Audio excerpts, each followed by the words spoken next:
Vamos então continuar com a discussão da 10ª propriedade. Nós vemos aqui que a propriedade é a seguinte: o determinante de A é igual ao determinante da transposta de A. Essa é uma propriedade muito útil, porque olha só, até agora nós temos estudado apenas propriedades de linhas, né? O que acontece com o determinante quando você faz algumas operações com linhas. E com essa propriedade, a gente avança um pouquinho mais, porque tudo que era possível, que valia para as linhas, passa a valer também para as colunas. Por exemplo, numa propriedade dizia que quando você tinha uma linha de zeros, o que acontecia? Vocês lembram? Pois é, quando tinha uma linha de zeros, então o determinante era zero. Com essa propriedade, olha só, se você tiver uma linha de zeros, o determinante é zero. Quando você passa para a transposta, você passa a ter uma coluna de zeros e o determinante se mantém. Então, quando você tem uma coluna de zeros, o determinante também é zero. Então, a propriedade vale, né? Então, tudo que você fazia nas propriedades de 1 a 10, de 1 a 9, passa a valer simplesmente trocando a palavra linhas por colunas, né? Lembra que vocês faziam operações de linhas e quando você fazia essas operações o determinante não mudava? Pois é, isso vale também para operações de colunas, ok? Então essa propriedade tem essa utilidade que é grande, né? E pode ter várias aplicações. Vamos ver mais um exemplo, pessoal, de aplicação, né? Vocês se lembram da propriedade 2, né? Na propriedade 2, vamos ver aqui um exemplo, né? Se você tivesse a matriz A, B, C, D, tá? E suponha que seja uma matriz com determinante não nulo, né? Vamos então ver, suponha que você conhecesse o determinante, né? O que acontecia quando você trocava uma linha, né? Permutava duas linhas, né? Então, se você calculasse o determinante ao invés de AB, CD, de CD a B.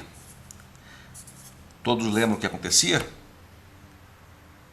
Isso, o sinal invertia, né? Então, quando você calculava o determinante e você permutava, o sinal do determinante invertia, ok?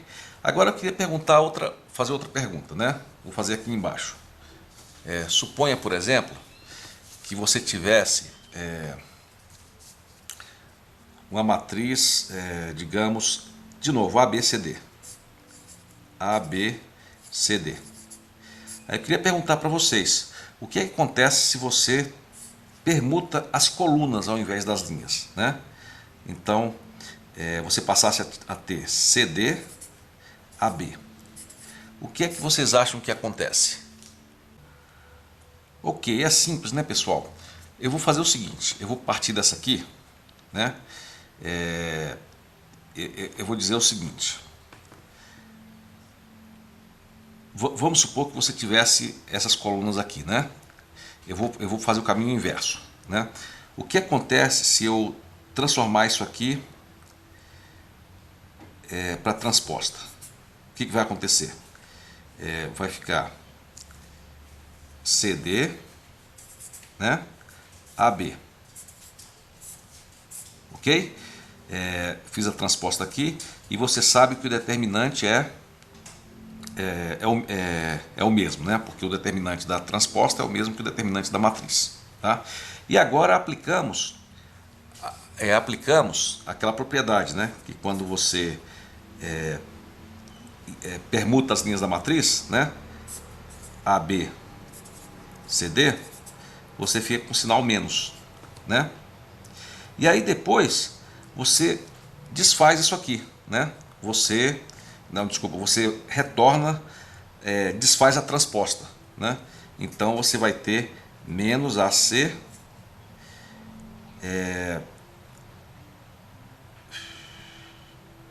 ACBD, né? Então, basicamente o que eu fiz foi o seguinte, né? Eu calculei a transposta, apliquei a transformada, a propriedade 2 e desfiz. Então, dá para ver com esse argumento bem simples e baseado nessa propriedade, né, que se você permutar duas colunas, o que você faz é trocar o sinal do determinante. Ok? Então, basicamente, a grande utilidade dessa propriedade é que tudo que valia dessas propriedades do determinante para operações de linha, passa a valer também para operações de coluna. No caso aqui da propriedade 2, assim como você permutando linhas, você invertiu o sinal do determinante, também se você permutar colunas, você também muda o sinal do determinante. E quanto à demonstração dessa propriedade usando as outras propriedades de 1 a 9? Bem, pessoal, essa demonstração não é difícil, ela é até bastante simples. Só que ela envolve uma operação que é a chamada decomposição LU, que é você decompor a matriz em uma matriz triangular inferior e uma matriz triangular superior. Na verdade, vocês já fizeram essa operação, mas de uma forma um pouco diferente do que está aqui, tá? Vocês já fizeram a mesma coisa e essa decomposição LU é simplesmente uma representação matricial do que vocês já tinham feito, tá? Se vocês já soubessem isso aqui, eu faria essa demonstração aqui em 20 segundos. Mas como vocês não viram e eu ia levar pelo menos uns 20 minutos, ou seja, uns 2 vídeos para explicar, então eu vou pular essa explicação, tá? Essa demonstração. Eu não acho que é essencial agora. Mas seria fácil, tá? Se alguém tiver alguma dúvida nas próximas aulas e quiser realmente saber, é só me procurar que a gente vê como fazer isso aqui. Realmente é bem simples, ok? Pessoal, antes de entrar na seção mais importante desse capítulo sobre determinante, eu queria fazer algumas considerações. Especificamente, eu queria falar um pouquinho mais sobre a propriedade 2, né?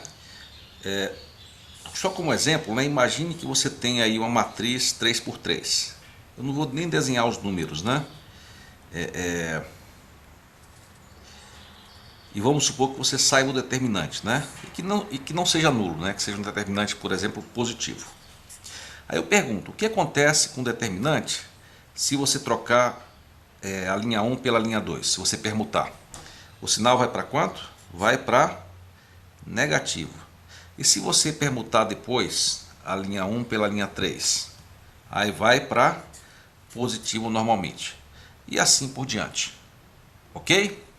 Também, por exemplo, vamos chamar aqui agora uma matriz 2×2, né? 2×2. Né? Vocês lembram, né? Se o sinal fosse positivo, se você permutar a linha 1 pela linha 2, né? Ele vai para negativo. Né? E se você permutar de volta a linha 2 pela linha 1, para a linha 1, ele vai para positivo. Então, pessoal, se você fizer uma troca, o determinante muda de sinal. Se você fizer duas, volta para o sinal mais. Se fizer 3, vai para o sinal menos. 4 vai para o sinal mais e assim por diante. Se fizer 7 modificações, vai para o sinal menos, né? 8 para o sinal mais. Agora eu queria perguntar uma coisa. Será possível, vamos supor que você com 7 trocas na matriz, será que é possível que com 7 trocas você consegue fazer a matriz voltar para o original? Né? Vamos lá. Com uma troca o sinal é mais, né? Na segunda vai para menos, desculpa, o sinal vai para menos, com a segunda vai para mais, com a terceira vai para menos, com a quarta vai para mais, com a quinta vai para menos, com a sexta vai para mais e com a sétima vai para menos, né? Mas aí eu pergunto, será que é possível que se eu for trocando, né, e trocar 7 vezes, será que é possível que a matriz volte para ser ela mesma? Poxa, aí ia ser muito ruim, né? Porque você tem os sinais trocando, mas você voltou para ela mesma e você chegou num determinante diferente. E aí, pessoal? Isso realmente seria ruim, não é mesmo?